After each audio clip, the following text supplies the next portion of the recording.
Hi guys, welcome back my channel. ఎప్పటి నుంచో ఎక్కడికైనా వెళ్దాం అనుకుంటున్నాం. అలా ఒక రోజు ఫ్రెండ్స్ అందరూ కలిసి దారిమడ వెళ్దామని ప్లాన్ చేసుకున్నాం. ఎక్కడికి వెళ్తున్నాం దానికంటే ఎవరితో వెళ్తున్నాం అనేది ముఖ్యం. అలా మా జర్నీ స్టార్ట్ అయ్యింది. దారిలో ప్రకృతి అందాలు చూస్తూ ఫ్రెండ్స్ తో సరదాగా మాట్లాడుకుంటూ వెళ్తుంటే మా జర్నీ టైం అస్సలు తెలియలేదు. ప్రతి మలుపులో ఒక కొత్త వ్యూ, ప్రతి క్షణం ఒక కొత్త మెమొరీ.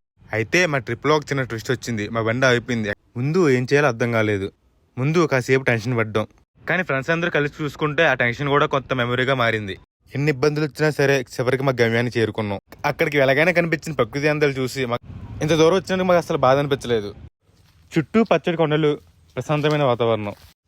అసలు టైం ఇక్కడ ఆగిపోతే బాగుండనిపించింది.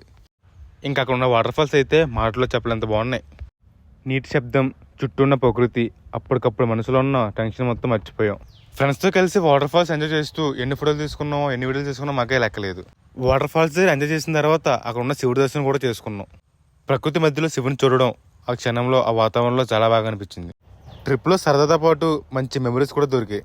ట్రిప్ అంటే కేవలం ఒక ప్లేస్కి వెళ్ళడం కాదు, మన వాళ్ళతో కలిసి గడిపిన ప్రతి క్షణాన్ని గుర్తుగా మార్చుకోవడం. మేము అక్కడ చేసిన అల్లరి, సరదా, నవ్వులు ఎప్పటికీ మర్చిపోలేని మెమరీస్. అక్కడంతా బాగానే ఉంది, కానీ అక్కడ మేము ఫుడ్ ప్రిపేర్ చేసుకోవడం ఇంకా మంచి మెమరీస్ ఇచ్చింది మాకు. అక్కడైతే ఇంటి దగ్గర ఎవడ పనిచేయడం మాత్రం అందరూ పనిచేశారు. ఆ రోజు నేనైతే లెటర్ బియ్యం కూడా కడిగాను. రోజు చూసారు. ఆ రోజు వాతావరణం అయితే ముందు రోజుతో పోల్చుకుంటే చాలా బాగుంది. మేము వెళ్ళేందుకు అనుకుంటా.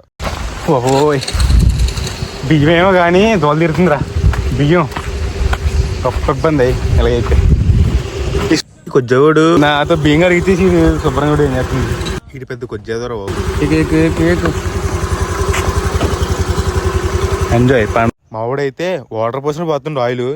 రే ఎదవలారా, రే వంట చేసి సాయం చేయండి అంటే వ్లాగులు తెస్తున్నారు. వ్లాగులు ఆ కనిపించి వీడియోలో గరిట పెట్టుకుని అవడో కామెంట్ చేయండి. మావాడు కష్టం అయితే పక్కడికి కూడా రాకూడదు. ఫైనల్గా అయితే కష్టపడి చికెన్ అయితే వండేసాం అనమాట. చెఫ్ ఎవరో కదా నేనే. మా ఫ్రెండ్స్ అయితే ముందు చెప్పేసాను మీకు ఏమైనా సంబంధం లేదని.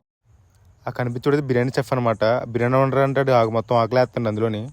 ఈ అత్తేహాడు కానీ బిర్యానీ మాత్రం బాగా వచ్చింది. ఫైనల్గా అయితే అందరూ కూర్చొని భోజనం అయితే చేస్తాం అనమాట. తిన్న తర్వాత ఏమైందో మాత్రం అడగండి. మేమైతే మొత్తం తినేసిన తర్వాత మిగిలిన అయితే కోతులు పెట్టాం అనమాట. అవి కూడా ఫుల్ హ్యాపీ, మేము కూడా ఫుల్ హ్యాపీ. మా ఫ్రెండ్ అయితే కోతులు బిర్యానీ పెట్టింది కాకుండా మళ్ళీ కోతులు పెట్టుకుని లాగుతుంటే బయటికి. మా వాళ్ళకి దేంతో ఆడుకోవాలో తెలియకుండా బిర్యానీ గిన్నెతో చికెన్ గిన్నెతో ఆడుకుంటున్నారు. మేమైతే చివరికి ప్రయాణం మొదలు పెట్టాం తిరిగి. మేము వెళ్ళేటప్పుడు ఉన్న ఎనర్జీ కంటే తిరిగి వస్తున్నప్పుడు మెమరీస్ మాత్రం చాలా ఎక్కువ ఉన్నాయి. ఈరోజు ట్రిప్లో జరిగిన ప్రతి చిన్న విషయం మళ్ళీ మళ్ళీ గుర్తొచ్చేలా ఉంది. మొత్తానికి మా దారిపడ ట్రిప్ చాలా బాగా జరిగింది. అక్కడ ఉన్న వాటర్ ఫాల్స్, శివుడి దర్శనం, ఫ్రెండ్స్తో చేసిన అల్లరి చాలా బాగా నచ్చింది. అవన్నీ కలిపి ఒక మంచి రోజుగా మారిపోయింది. ఇలాంటి ట్రిప్స్ జీవితంలో ఎప్పటికీ గుర్తుండిపోతాయి. మళ్ళీ ఇంకో ట్రిప్తో కలుద్దాం. అంతవరకు ఈ ట్రిప్ని ఎంజాయ్ చేయండి.